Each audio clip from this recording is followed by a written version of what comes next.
I'll give you an example. I'm going to go see my kids yesterday. Now, the block is trashy. You know what I'm saying? Like, just trashy, man. So what I did was I went outside, made my kids come outside, swept their front, which they do, you know what I mean? They do every week. But it was still a little too trashy for me that day. So I went out there, I started cleaning up. I made them sweep their neighbors. The other neighbor on the right side came, I started sweeping theirs. And then before we knew it, we was already swept 3 houses already. Trash bags and everything. So the point I'm making is that basic conduct, man, simple moral conduct. That's it. It don't take much, man. You know what I'm saying? It don't take much. Like when I'm down north, down my old neighborhood, I go stop by and shake hands. You know what I'm saying? You know, I'll buy a juice or two. I just try to be a decent person with people. That's it. And, you know, having empathy for people. You know what I'm saying? Understanding people's plight, understanding where they are. And then always having even though you might not feel positive all the time, even though you may feel up bad, just having positive speech, you know, being there for people. You know what I'm saying? Stuff like that, man. You can imagine how you change people, man. You know what I'm saying? And I know because I travel a lot, and it just made me think about this book. I travel a lot and I meet a lot of people, man. And you touch people's lives by being decent, It ain't got to be a whole bunch of fanfare and flair and just decency. That's all it takes, man. And that's what I'm realizing, being decent. And then you'll see you'll change a lot of people's minds just being a decent person. Also, I realized that I was part of the problem because I wasn't doing no self-evaluation. I wasn't trying to figure out what's wrong with me. I wasn't trying to figure out what's emotionally and psychologically wrong with me. Where did this stuff start? Why am I like the way I am? How do I fix it? How do I heal it? How do I cure it? What in my deen can help me? What in this dunya can help me? And how do I bring those two things together to make me better, to bring me out of my darkness, to bring me out of where I'm at, psychologically, emotionally, so I can be valuable. And the thing, we're not doing that shit. We're not doing no self-evaluation. You know what I'm saying? Because if you're not doing self-evaluation and you continue to be where you are, then you're actually part of the problem and you're part of the downfall of the society. You're adding to it. And once you start bettering yourself, you become a valuable asset to the society. And that's what we got to do. It's all about conduct, Sheikh. So the first thing, people see what you do more than they hear what you say. So that's my thing, man. And everywhere I go, when they mention other Muslims don't like Philly Muslims, you know why? That first thing they mention is our bad conduct, Sheikh. Our bad conduct. Everywhere I went, man, Kentucky, Texas, Arizona, Michigan, Georgia, it's the same reply. Y'all bad behavior. Y'all just bad people. And that's not true for everybody, of course. But the fact that they blanket a whole city with bad behavior, a whole Muslim community with bad behavior, that means that all they know from us is the way we treat people and how we treat each other.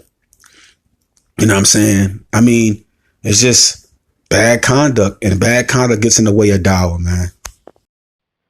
So are we saying that good manners and good behavior is a defense against racism? Is that a means of fighting against racism? I think that one of the first things that we got to combat racism, other than the fact that we got to understand that it's satanic, you know what I'm saying, in its origin, that it comes from satanic behavior and satanic belief, you know what I'm saying, and once you understand that, that gives you the ugliness of it just from its origin, and that helps to be able to look at it from a real nasty point of view, and to help you not love it and to hate it.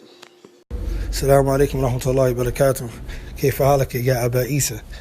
Alhamdulillah, I agree with you in terms of the understanding the origin of it and that it is satanic. However, the answer to combat racism, first and foremost, have already been answered and provided for us by the book and the sunnah, and that is, no doubt, surrendering to the sharia of Allah Azza wa Jal. Period. Any answer that you want to look at or imagine it have to start with surrendering to the sharia of Allah. Because once you surrender to the Sharia of Allah, it already irons out how you're supposed to deal with other ethnicities, how you're supposed to interact with other people in other languages and different geographical situations and circumstances, and how you're supposed to get along. That's why we have what we call the mu'amalat. How do we deal with one another? And if we understand those concepts and we surrender to the Sharia, it already provides the answer. Allah knows best. I don't think nobody's saying that. You know what I'm saying? I don't be listening to all the conversations on here or any conversation anybody had in the background. But for me, it was just correcting some historical fallacies. That's it. I don't think it had anything to do with necessarily combating racism. I mean, I wouldn't use it to combat racism. I use it to combat historical ignorance, though, which is clearly a problem, you know what I'm saying, for people. But as far as combating racism, I mean, how you going to use anything other than the Quran and Sunnah? But at the end of the day, to me, I just combat historical fallacies, because a lie is a lie, and you can't believe a lie, and lies destroy people because it keeps you ignorant. I think from a dunya point of view, we have to understand history. One of the things we got to stop doing is believing that the Pale Man, I don't even want to call him a European because he's not originally from there neither, but the Pale Man, who we call European today, he didn't go around the globe and capture all these people. He didn't build all these ships and go into Africa and steal tens of millions of people. I mean, it's just a Superman story that he told about himself. That, he controls the curriculum. So he telling a story that he wants you to know. He didn't do all of that.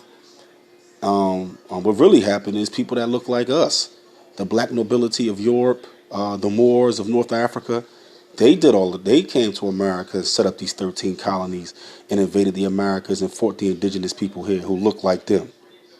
So, firstly, we gotta get back to the Akida root of racism. What is it?